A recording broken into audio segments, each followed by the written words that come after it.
Hola compañeros y profe, buen día para todos. Yo soy Lauren Caicedo y en este apartado vamos a estudiar el análisis funcional que Duval realiza en el capítulo 5 titulado El razonamiento del libro Semiosis y Pensamiento Humano.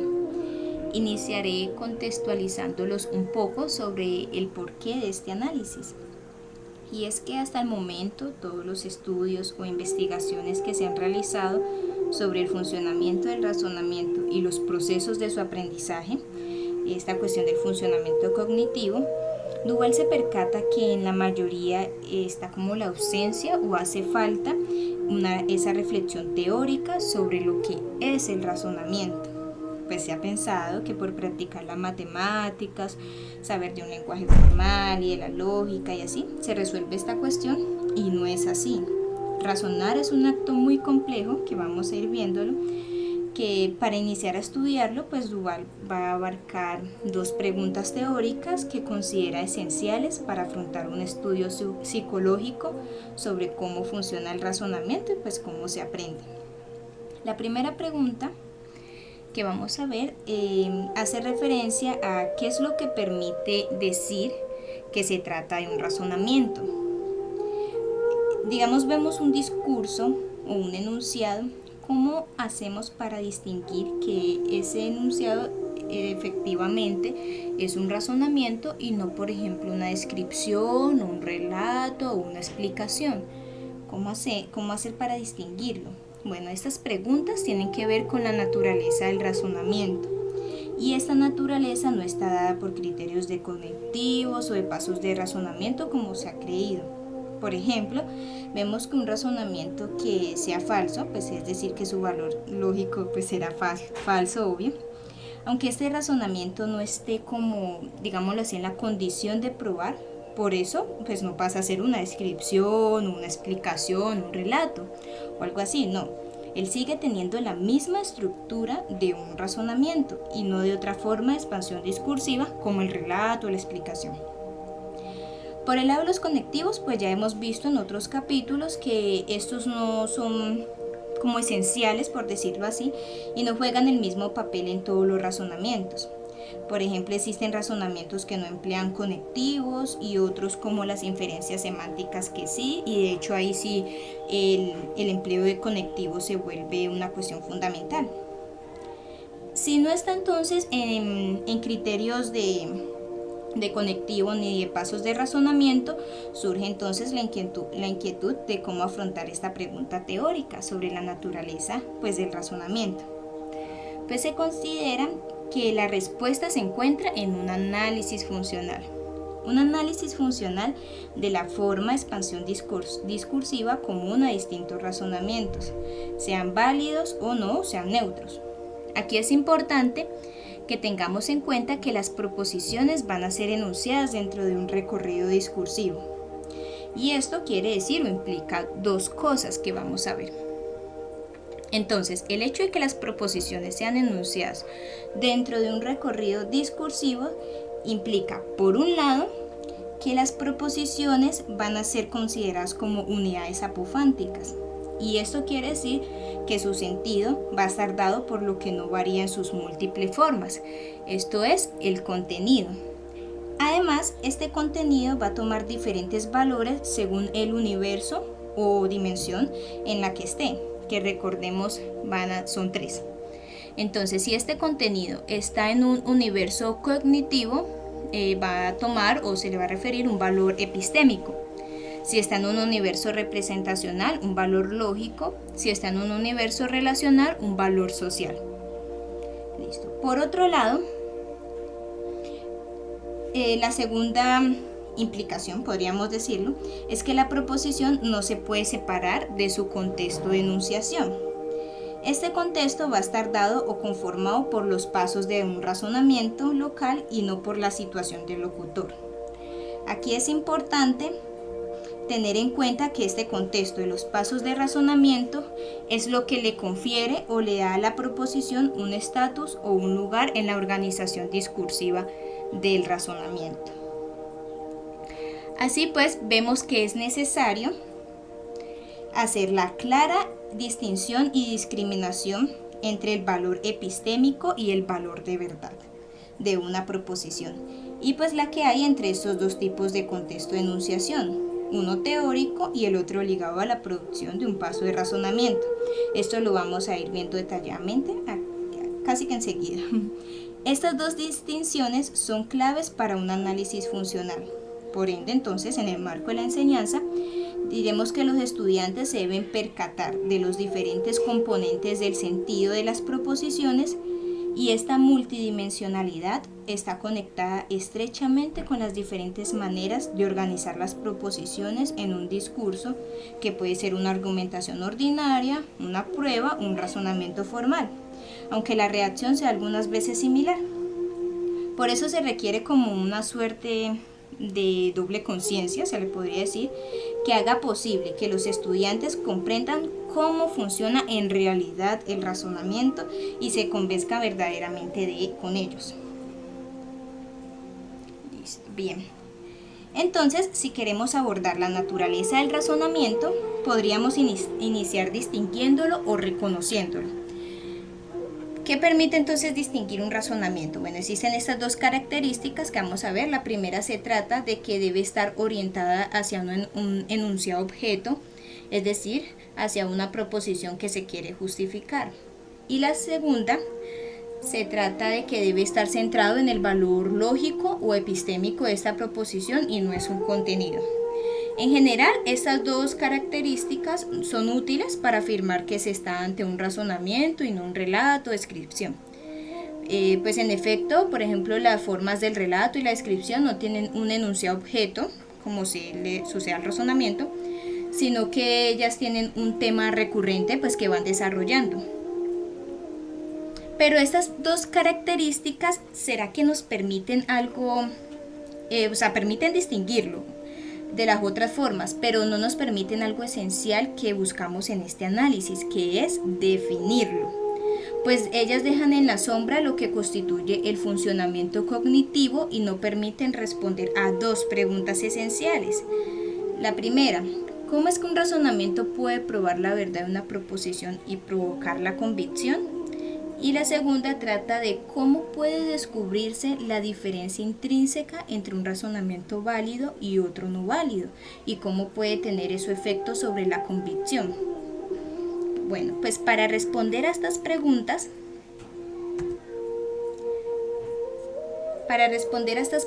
debemos tener en cuenta, en primer lugar, que en cualquier acto de razonar, implícita o explícitamente, se trabaja con proposiciones. Esa es su característica principal, como vimos ahora.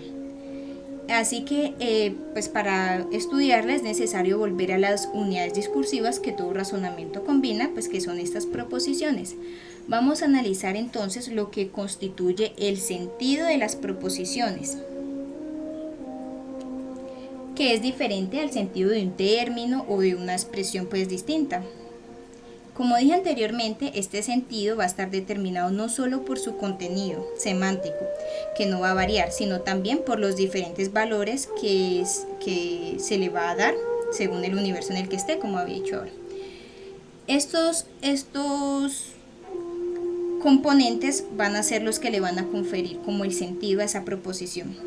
Además pues del contexto de enunciación que le confiere a las proposiciones el estatus, y así se va viendo cómo se modifica ese sentido. Entonces, el valor y el estatus son componentes específicos del sentido de cualquier proposición. Dual nos dice que el funcionamiento cognitivo del razonamiento depende, en primera instancia, de la interacción entre tres componentes del sentido de las proposiciones enunciadas en el razonamiento: el contenido semántico, el valor lógico de verdad y el valor epistémico. Esta interacción es propia al funcionamiento del razonamiento y no ocurre en otras formas de expansión discursiva como la explicación o la descripción. Así que desde aquí ya iniciamos como a reconocer características propias que nos permiten definir el razonamiento pues con base en este análisis. En un primer momento vamos a analizar los componentes del sentido y lo vamos a ver por aquí, que va a ser más allá de cualquier contexto teórico de enunciación. ¿Por qué lo hice más allá? Porque no vamos a tener en cuenta en un primer momento el contexto de enunciación de la proposición. ¿Listo? Solamente lo vamos a analizar primero esos componentes. ¿Listo? Entonces los componentes que le dan el sentido a un enunciado, más allá de cualquier contexto teórico de enunciación, son esos tres del contenido semántico, el valor epistémico y el valor lógico. Pero ante todo, el significado de cualquier proposición es más complejo que el significado o sentido de cualquier palabra o término.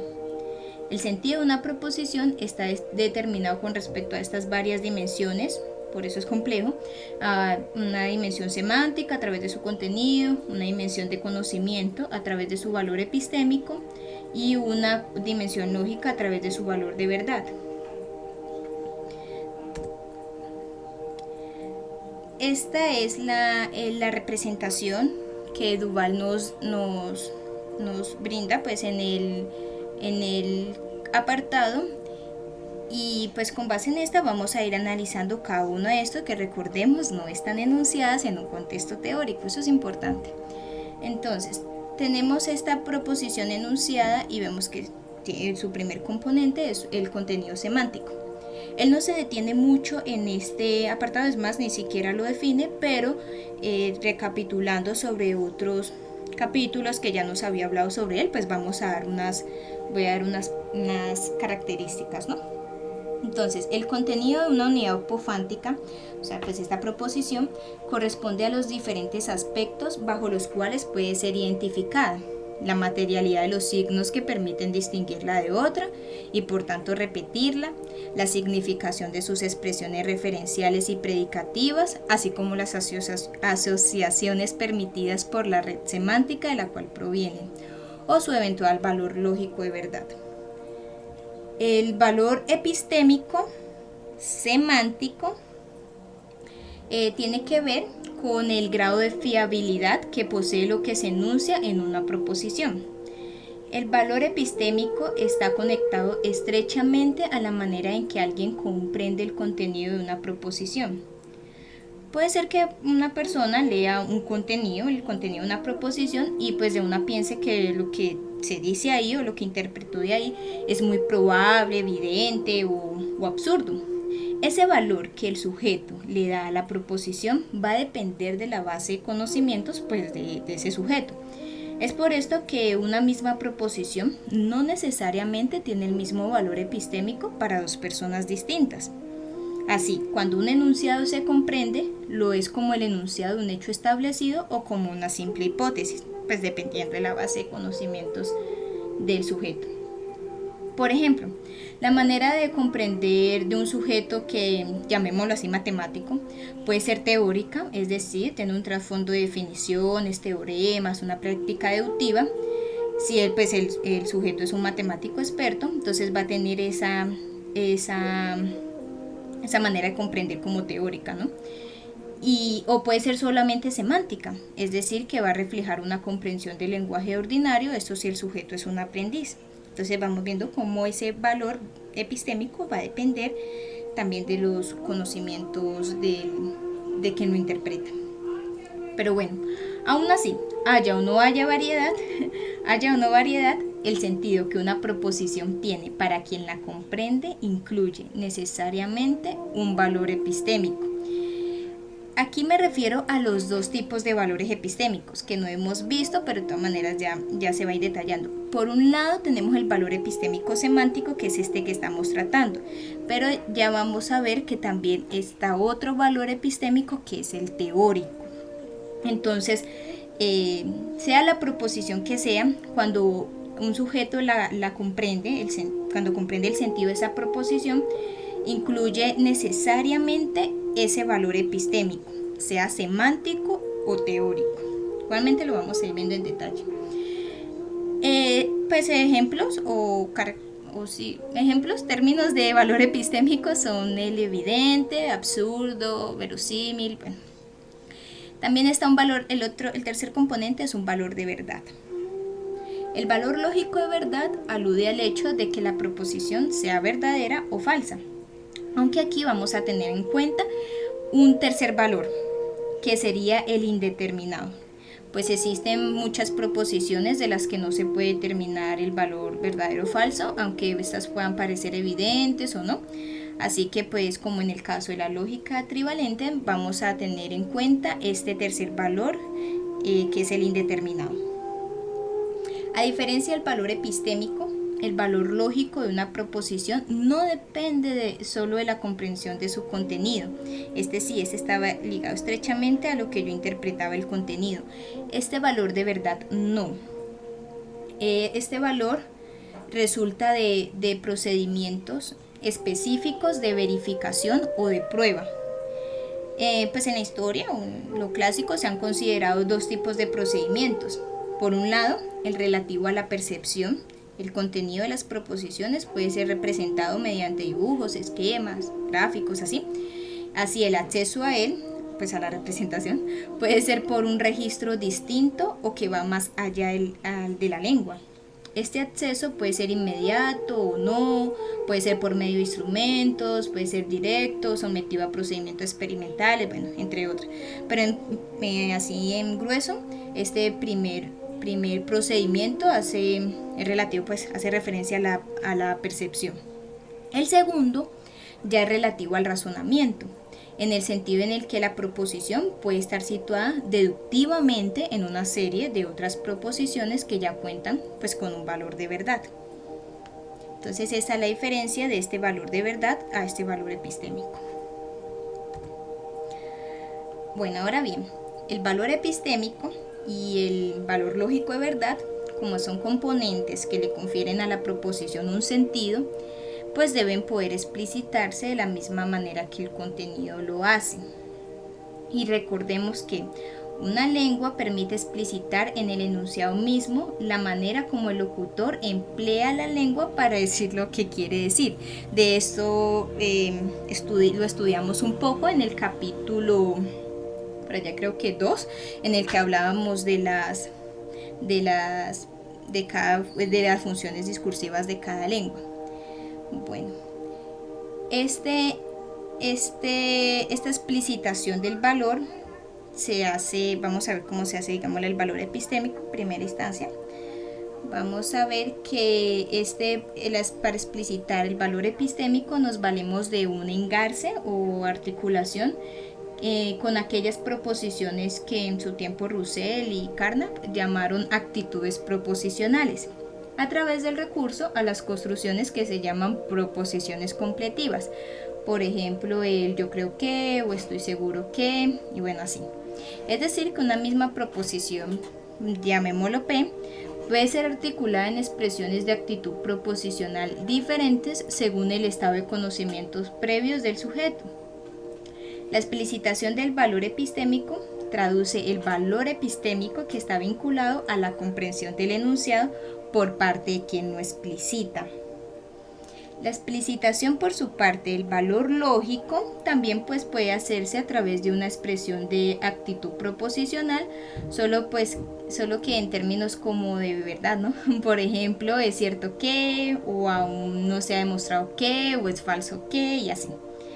La explicitación de los valores epistémicos o lógicos de una proposición proviene de la función de reflexividad discursiva, mientras que la explicitación del contenido de una proposición proviene pues de la función referencial. Esta explicitación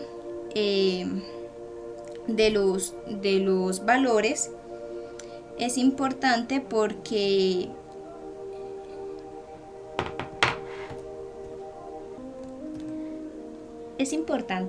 ya que permite al locutor emplear la lengua pues para decir lo que quiere decir y pues como estamos en el marco del razonamiento en el que se intenta poder convencer, probar, demostrar pues a otro, a un interlocutor, entonces pues con mayor razón es importante el hecho de cómo se explicita estos valores además pues del contenido.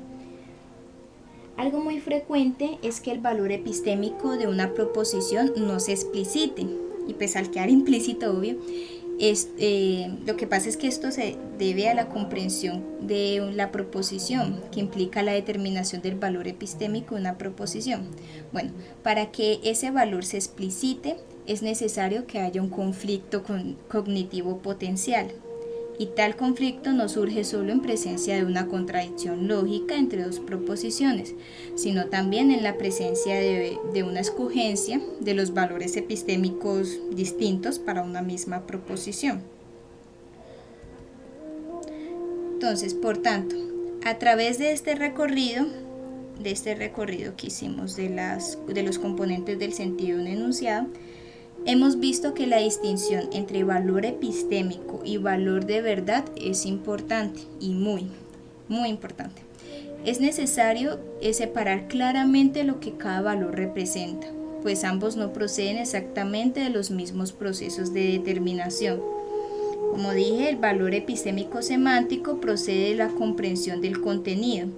Por el contrario, el valor de verdad es determinado por procedimientos externos a la comprensión del contenido. Aquí entonces en este gráfico podemos, en esta representación, podemos ver cómo interactúan estos tres componentes que le confieren a la proposición su sentido.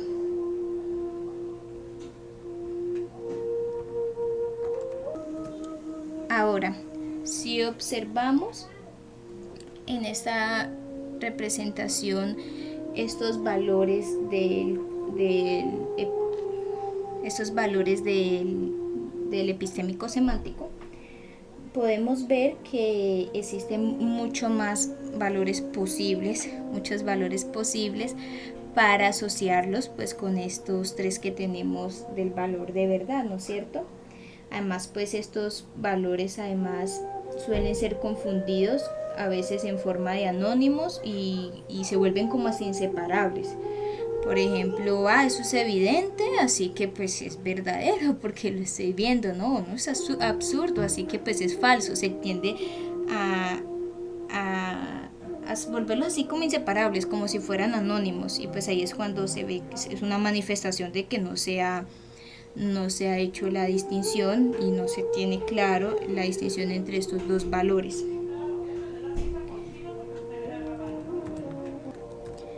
Si esto ocurre, si no se distingue entre estos dos valores, lo que pasa es que se olvida o se pasa por alto las múltiples puestas en correspondencia posibles entre los valores epistémicos y de verdad.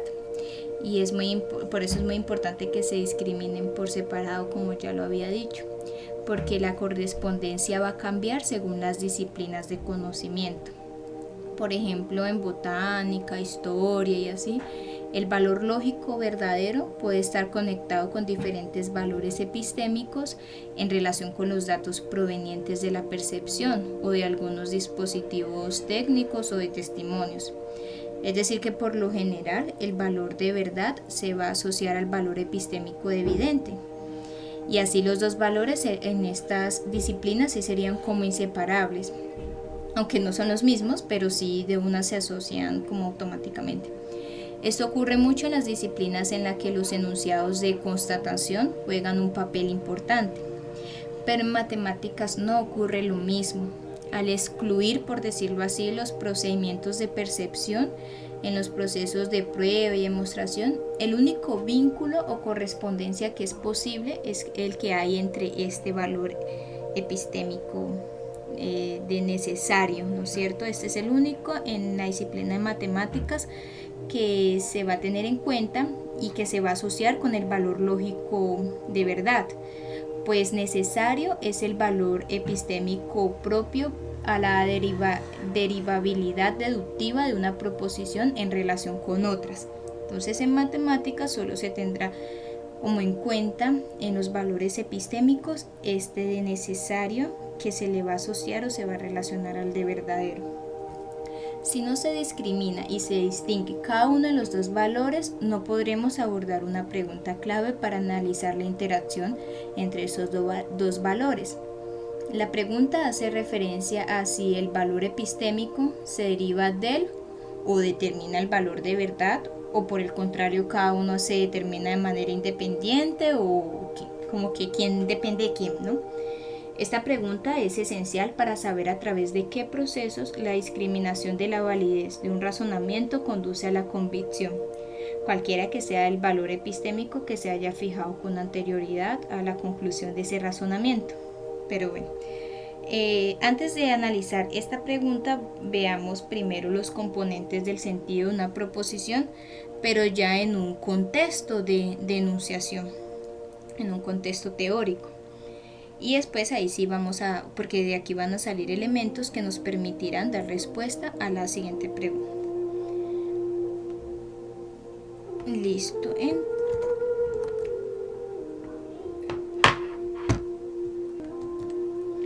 Para entender la actividad de razonar, tenemos que percibir en primera instancia las diferencias funcionales de las varias proposiciones que se movilizan en ella.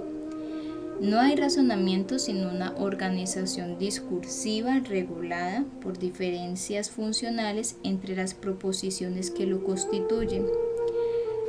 Se le llamará entonces estatus a la definición específica, a la función específica que permite que a una proposición se le determine su lugar en la organización discursiva de un conjunto en relación a otras proposiciones. Es decir, como al papel que juega esa proposición en la expansión discursiva. Se distinguen dos tipos de estatus, uno teórico y otro operativo. Vamos a ver que este estatus operatorio depende o es como es llamado por este estatus teórico. Vamos a ir viéndolo. En primera instancia, un marco teórico se caracteriza por un conjunto de estatus teóricos que ayudan a determinar una organización más general y las posibilidades de su desarrollo, que sea definición, que sea axioma, regla, hipótesis, bueno, entre otras.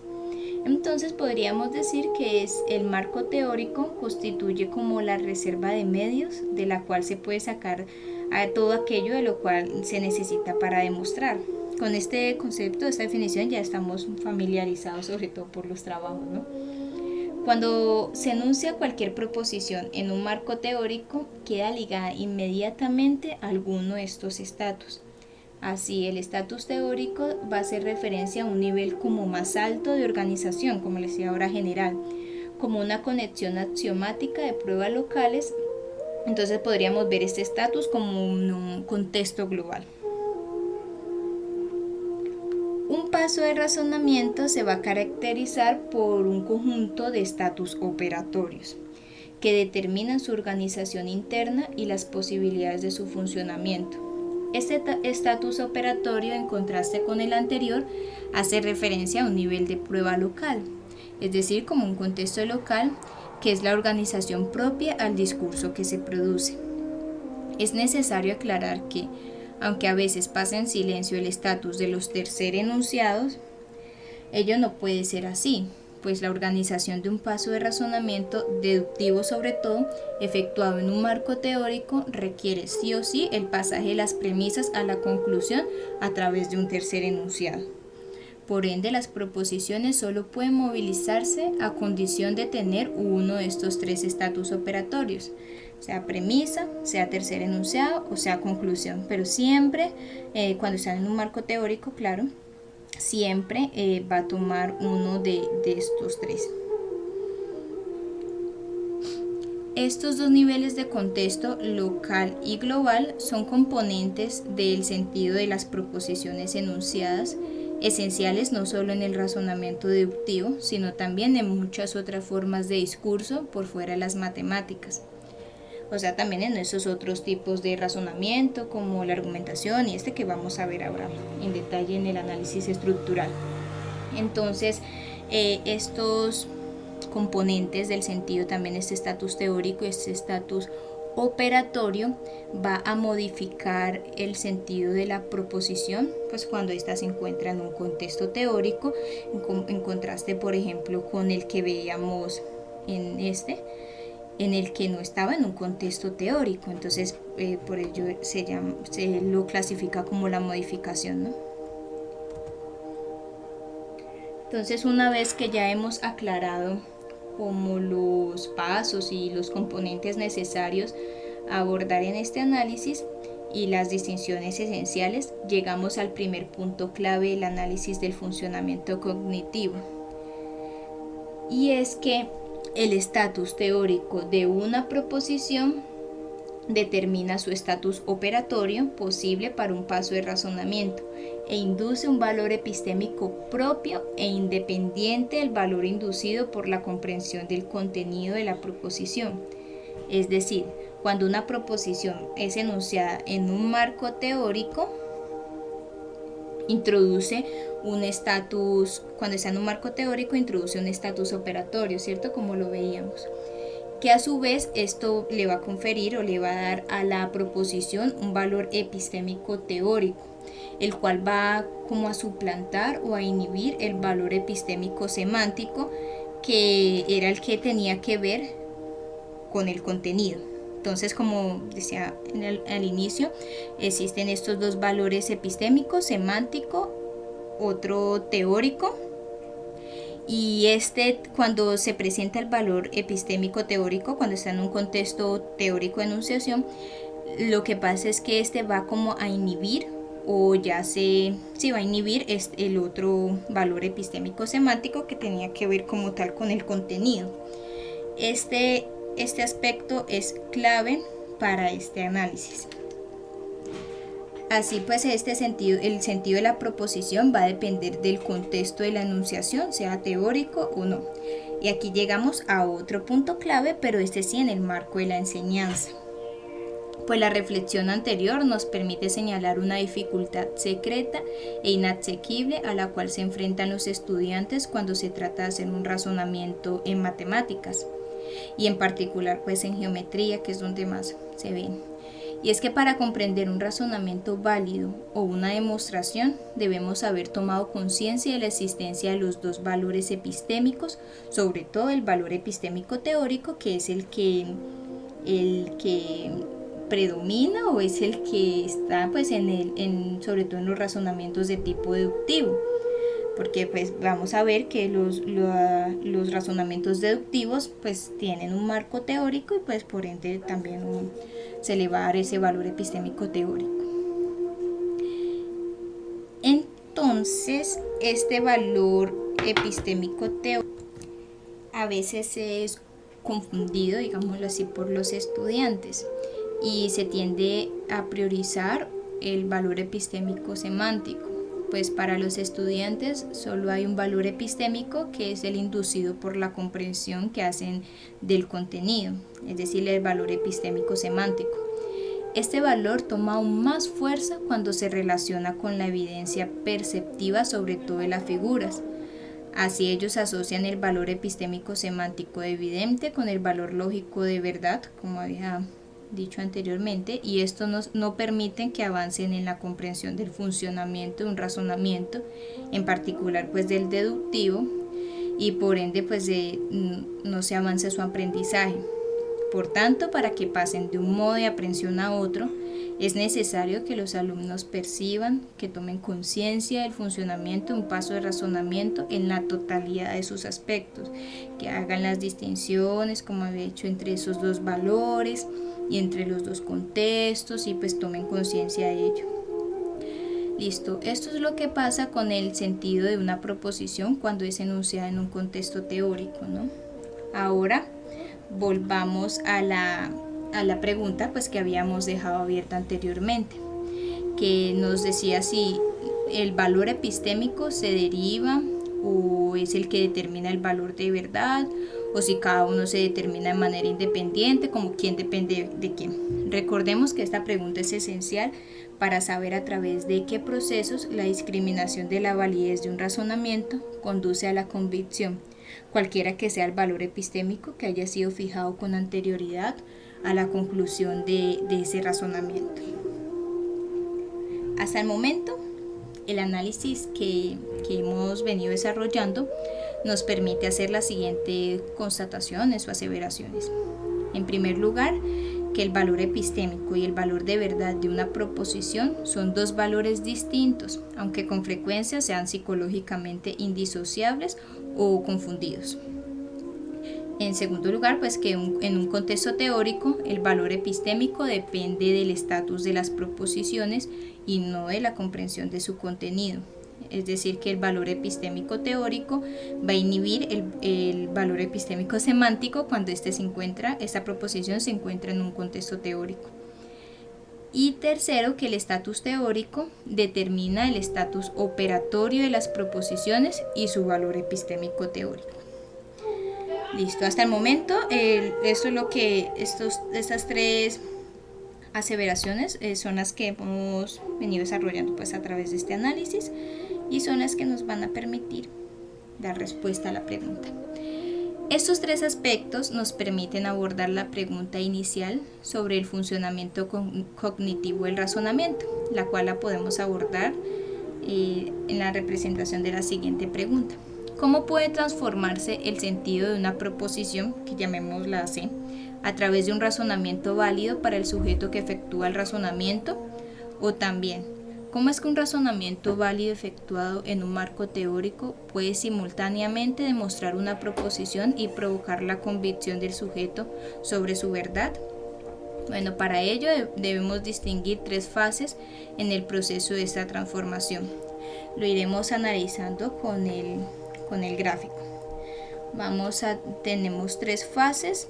La primera consta del antes, que serían estas dos hileritas, estas dos columnas. La segunda fase será en el durante y la tercera pues en el después. La fase 1, el antes. Aquí la proposición C, que va a tener el estatus teórico de conjetura o de pregunta y tiene un valor epistémico teórico de posible o verosímil, asociado al valor indeterminado. Aquí apenas vamos partiendo para probar o demostrar. Aquí vamos a de una vez asignarle este valor epistémico teórico porque la proposición se encuentra en un marco teórico, en un contexto teórico de enunciación. Aquí en esta fase, en la fase 1, surge naturalmente una dificultad, y esto si el sujeto no distingue entre el valor epistémico teórico y el semántico, pues va a creer que una proposición que es evidente simplemente por la comprensión de su contenido o a través de una constatación visual de, no es que eso se ve en el dibujo, es claro que son paralelas y así, va a ser automáticamente verdadera, y no, sabemos que no es así, así que por tanto no va a tener como la fuerza de demostración, como que no tiene que ser probada porque pues es evidente. Este principio es el que comanda todas las démarches o procesos intelectuales y provoca naturalmente una incomprensión y resistencia frente a la exigencia de la demostración, pues para ello solo las proposiciones cuyo valor epistémico semántico está asociado al valor lógico indeterminado son las que pues pueden tener necesidad de una prueba, como que si esas sí vale la pena demostrar o algo así. La fase 2, en el durante, la organización de las proposiciones. Aquí en pasos de deducción se hace según su estatus operatorio, el cual es determinado pues por el estatus teórico. La regla del pasaje, las premisas a la conclusión, es a través del tercer enunciado y se hace en la mayoría de veces con la operación de extracción. Así, con estas condiciones, la organización y la operación, la conclusión adquiere el valor epistémico teórico necesario, que era el que estamos buscando, o apodicto, que quiere decir que pues no deja duda o confusión, que es muy claro. En la fase 3, vemos que lo que produce un razonamiento válido no es la verdad de la conclusión, sino su necesidad. Es decir, el razonamiento transforma el valor epistémico y valor lógico de la proposición C. Esta va a adquirir un valor epistémico de necesario, que antes era posible o verosímil, y un valor lógico de verdad, en el que antes era indeterminado, ¿no?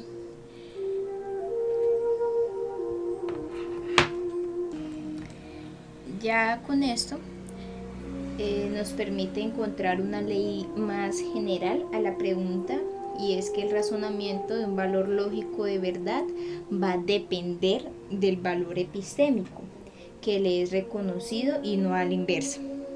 Como le dice ahí, la certeza intrínseca al descubrimiento de la necesidad, o sea, ese valor epistémico, de una proposición fundamenta la de su verdad y no a la inversa. Naturalmente, un razonamiento tal solo puede funcionar cognitivamente como razonamiento para quien ha tomado la conciencia del desdoblamiento o esa especie de doble conciencia del valor epistémico y ha descubierto una organización del razonamiento centrado solo en el estatus de las proposiciones.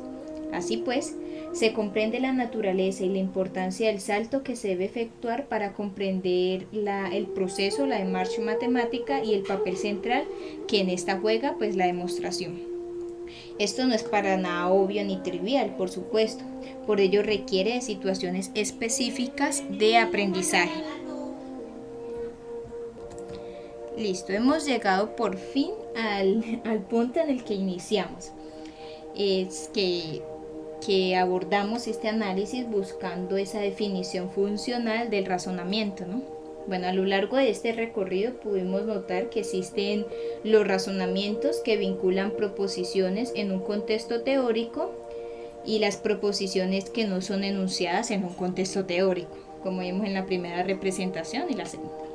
Bueno, pues esas proposiciones sin un contexto son las que conocemos como argumentación. La argumentación tiene como propósito modificar la naturaleza o el grado de convicción que un interlocutor tiene sobre una proposición, de manera que la acepte o la rechace. El logro de esta modificación va a depender de dos factores. En primer lugar, del peso de los argumentos desarrollados y en segundo, de la distancia entre el valor epistémico inicial y el valor epistémico que se quiere hacer reconocer. Por ejemplo, si uno trata de que una persona se convenzca o persuadir a una persona que cree que algo es absurdo y convencerla que es evidente, pues si ven la distancia es siempre grande, por decirlo así. Entonces esos son factores que van a depender pues si esa argumentación se da. Bueno, lo que sucede es que la modificación del valor epistémico no va a provocar automáticamente la modificación del valor lógico de verdad, como en el caso de las que están en un contexto, sobre todo de la deducción, porque la argumentación no busca ante todo probar, sino convencer. Ya con esto podremos decir que un razonamiento puede entonces definirse como la forma de expansión discursiva que está orientada hacia un enunciado objeto con el propósito de, en primer lugar, modificar el valor epistémico semántico teórico que ese enunciado objeto tiene en un estado de conocimiento o en un medio social dado, y en consecuencia modificar el valor de verdad cuando se cumplen ciertas condiciones particulares de la organización discursiva, que éstas estén enunciadas en un contexto de enunciación o no. Esta definición funcional de razonamiento nos permite poner de relieve las características comunes a las formas de razonamiento generalmente reconocidas como irreductibles entre sí, las que responden únicamente a criterios lógicos como la deducción y las que responden primero a exigencias dialógicas como la argumentación. Estas son características que distinguen la expansión discursiva propia del razonamiento de las propias a la de una descripción o una explicación. Listo, entonces ya con esto podemos bien, entonces una vez definido funcionalmente el razonamiento, entonces es necesario ya distinguir entre dos niveles de organización discursiva propios a cada uno de los razonamientos, de lo cual se encargará el compañero con el análisis estructural.